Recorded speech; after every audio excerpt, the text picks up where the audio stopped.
Hello, my name is Jean Le Canopener, and I am a metalhead.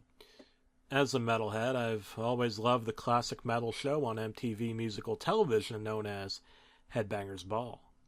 It was a program that aired on MTV, which I already mentioned, but feel the need to mention again, where they aired heavy metal music videos and people interviewed actual heavy metal musicians. This festive demonstration of metallic eye guzzling lasted from the American 1980s up until 1995 due to the rise of grunge acts such as Nirvana and alternative mainstream nu metal outfits such as Korn, Limp Bizkit, and System of a Down. At the end of the day, the show moved during the 2000s to music television's sister channel, MTV2, before finally kicking the bucket for good in 2012. Given that the world was supposed to end in 2012, I guess that wasn't too surprising. Also, the cancellation of the fine program, it ended my life. And then some.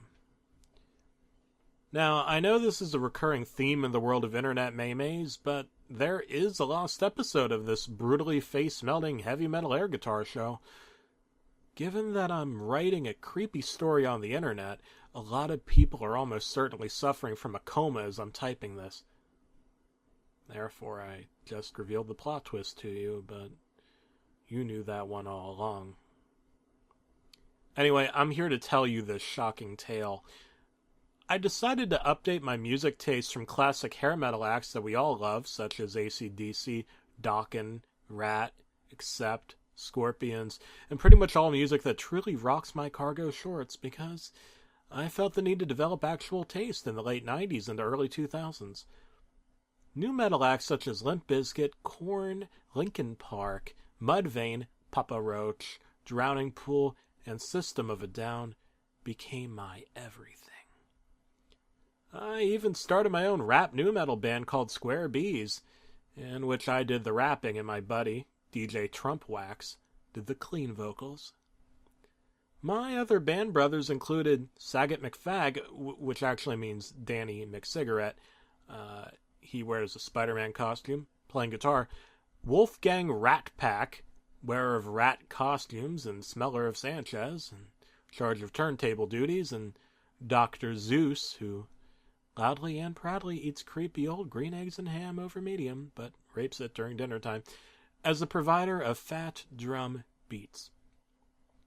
We'd been practicing gigs at bars and just released our initial EPs while waiting for record companies to call us on our stylish toy Barbie phones. We never could afford iPhones due to our money problems. Thank you, Barry Sotoro. Or was it the Orange Donald? Marco Del Bato? Crooked Hillary, Nirvana, Teddy Theodore Cruz, feeling the burn inside of my anus. Will Mitt Romney's Mormon monopoly money make America great again? Punks! Third world problems. I'm an American. Anyways, after playing our first gig at the local dive bar, Ronaldo's, we crashed at my $1 million McMansion. Mick Saget led my other friends to the living room while I went down to my garage, only to find something unexpected. I'd discovered a VHS tape that was written on in pink lipstick because I suddenly had flashbacks to being fucked on stage by the New York Dolls, but I don't worry about that because I turned a new leaf. I wanted to make alt metal and not worry about good metal. Regardless, the words on the VHS tape read in pink lipstick, Headbanger's Lost. I'd figured it was a lost episode of Headbanger's Ball and not just a Catch the Rapist scene from a missing episode of Chris Hansen's To Catch a Predator. Now, I would have just left the tape in the dust, but I was disheveled. Morbidly curious. I was a huge fan of Headbanger's Ball, and that's what got me into creating my own band, Square Bees, in the first place. Heck, this heavy metal group was my ratatouille of metal. Except it was Brian Johnson and Angus Young of AC/DC training me to be a musician, and not a cooking, talking rat training a failed chef. though that does sound appealing as well. Take me to Rio de Janeiro. I went over to see if my friends were still hanging out in the living room, but no. They had suddenly disappeared during my discovery. Strange. However, they did leave me a note in regards to the tape itself saying, "Enjoy the episode. I hope you get new taste." Smiley face. Well, hippity-dippity-do! At this point, it was just me alone. I turned on my HD TV since I'm rich. Bitch. I hooked up the VCR, setting up my Pepsi coax cables, put the VHS tape in, rewound the tape, because I swear these guys were not kind to this poor old neglected piece of quality entertainment. And I reached for my Cool Ranch Doritos and Mountain Dew Code Red before finally pulling out my VCR remote and just pushing play, as the cool kids say.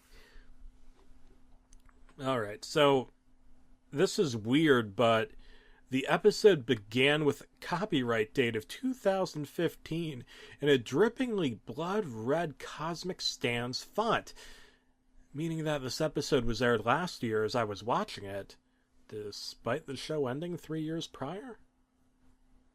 Furthermore, I'm not the biggest fan of Cosmic Stands.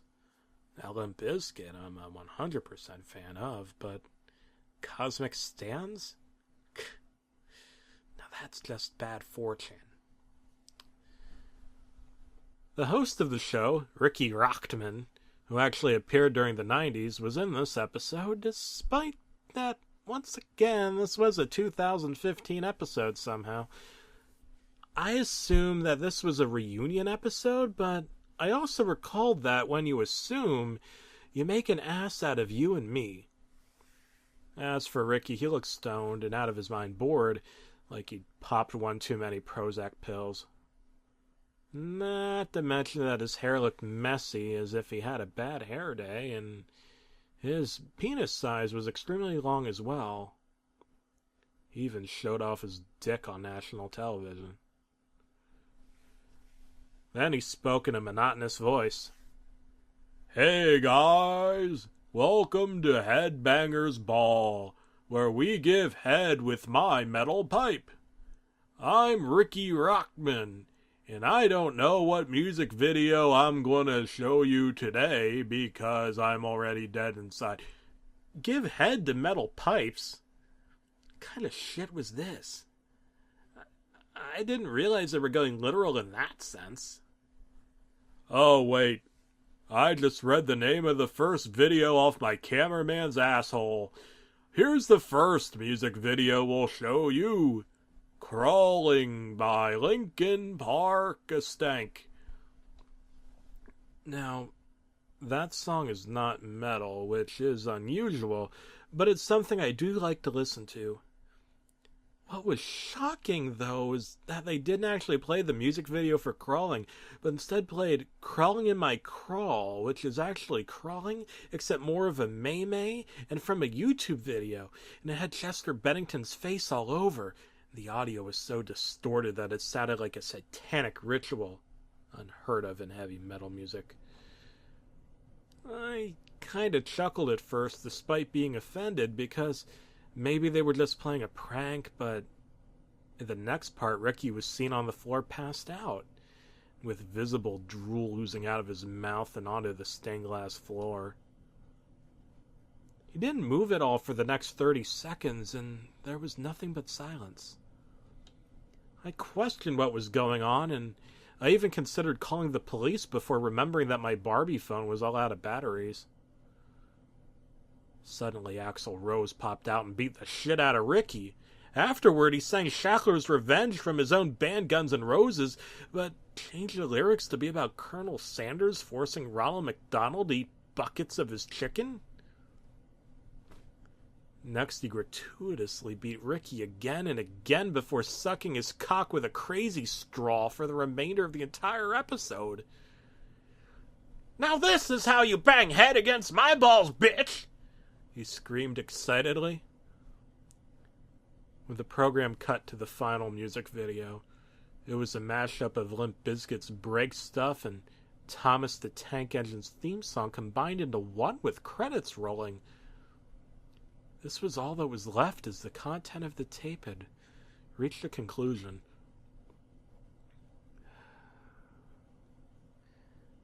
I stopped and thought to myself for a few moments. Why? Why did this happen? I didn't want to see any of this. Did my bandmates pull a prank on me?